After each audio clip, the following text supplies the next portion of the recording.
When I was in my 20s, I worked at a video game company in Silicon Valley. We were expected to work 12-hour days and at least one weekend day per week. The pay was terrible, as was the product. Even so, it was part of the job to feel lucky to have it, and, being young and replaceable, we were in no position to complain.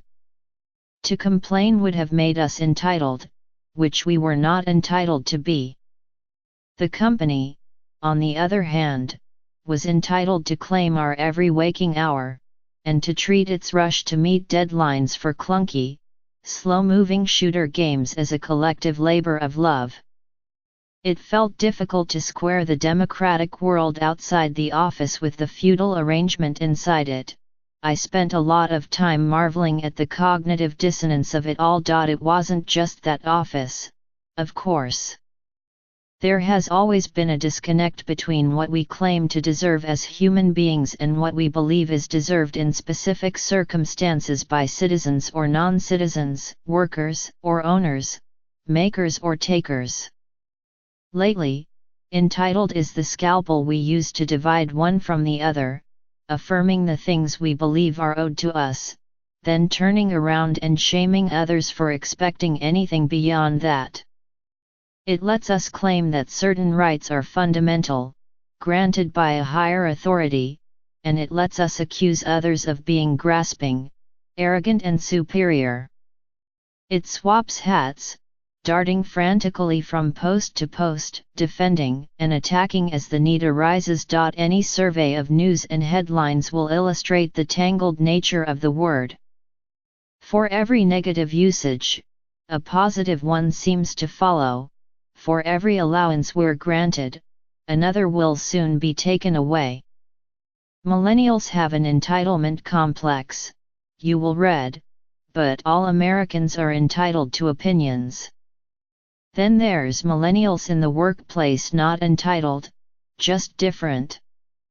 An article about the travel arrangements of the head of the Environmental Protection Agency fashions a quote from a senator into a headline that affirms as it undermines, Pruitt entitled to fly first class. Other benefits might have been earned the hard way, after Georgina Chapman announced that she was leaving Harvey Weinstein. Numerous articles speculated that she was legally entitled to at least $300,000 for each year they were married. One article declares that Melania Trump is entitled to some privacy, while another notes that non-citizens brought to this country as children are not entitled to court-appointed immigration lawyers. On a recent episode of The View, the host Joy Beer challenged Senator Kirsten Gillibrand over her calls for Al Franken to resign his Senate seat, noting that the president had been accused of worse sins and was not about to step down. Gillibrand agreed that she'd like to see Trump resign too, then carefully divided the things that were owed to Franken from the things that were not. He's entitled to a hearing. He is. But he's not entitled to my silence, Joy. This double-sided use of entitlement tends not to tell us a great deal about the subject it's applied to, whether that subject is privacy, legal representation, or airline upgrades. It does, however, tend to reveal a great deal about us, the people having the conversation about what we believe human beings should expect from life and about what we owe to one another.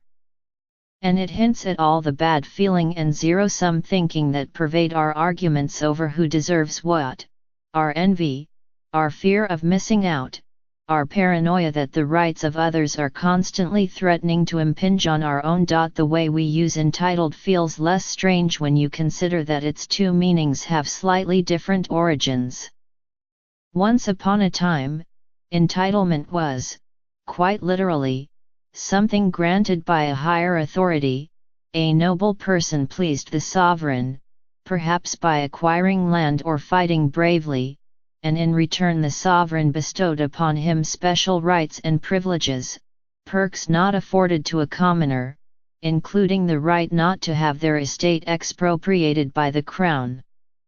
Entitlement was a recognition of service, a promise of specific legal benefits. In some cases it came with an actual title, like the feudal baron. Something similar has been true in the United States, where entitlements refers to government benefit programs not subject to budgetary discretion, assistance that the state was obligated, on levels both legal and societal, to provide to all eligible citizens. According to the linguist Jeff Nunberg, it was some time after the publication of The Culture of Narcissism, an influential 1979 book by Christopher Lasch, that a certain negative connotation began to spread. Legitimate entitlement and an illegitimate sense of entitlement merged. You might now be an entitled person, someone whose privilege leads to arrogance, snobbery, and rudeness, someone who expects to be waited on, provided for, deferred to. This was an unfortunate development for those who depended on entitlement programs, who were increasingly cast as undeserving people who chose to be poor, via laziness and lack of responsibility, and yet felt entitled to governmental support. Even before Lasch's book, Ronald Reagan, during his first run for president, held up an actual career criminal, a con woman, identity thief, and suspected kidnapper believed to have bilked the government of untold thousands of dollars as a symbol of excess, conjuring around her a world of fantastical welfare queens, enemies of the bootstrapping individualist spirit of America, coddled and demanding and overly dependent on programs they were, in fact, legally entitled to use. The apotheosis of this concept was laid out by Mitt Romney in 2012, when he declared that 47% of voters were dependent on the government, saw themselves as victims, and believed that they are entitled to health care, to food, to housing, to you name it. That's an entitlement. It was not his job, he argued, to care about such people, whom he'd never convince that they should take personal responsibility and care for their lives. Of course, it did not escape American voters that as the very wealthy scion of a very powerful family, Romney was the epitome of an entitled man in the original, feudal sense. His entitlement was hereditary. And he was, above all, in a position to make influential judgments about what others had, what others wanted, what people deserved or did not. The entitlements that infuriate us most, it seems, involve the sight of other people chasing determinately after things we'd never dare to pursue. Many of our most pitched intergenerational arguments revolve around precisely this issue, the question of what it is reasonable to expect from the world and what we must learn to bear quietly. Older people come to believe that they spent their youth working very hard and expecting little in return, and express awe and outrage over the extent to which their children expect the world to be made decent or fair or nice. At the moment, it's millennials who are accused of this kind of entitlement, despite their shrinking access to nice things, secure jobs, employer-provided health care, affordable housing that baby boomers took for granted. But similar complaints echo backward. 25 years ago, it was Generation X that was criticized for the same things, in the same terms, sometimes in the same publications. Grow up, cry babies, you're America's luckiest generation, sighed a 1993 Washington Post headline. They're impatient waiting for job promotions and want all the perks associated with paying one's dues, a bank employee said that in a 1997 article in the Atlanta Journal-Constitution.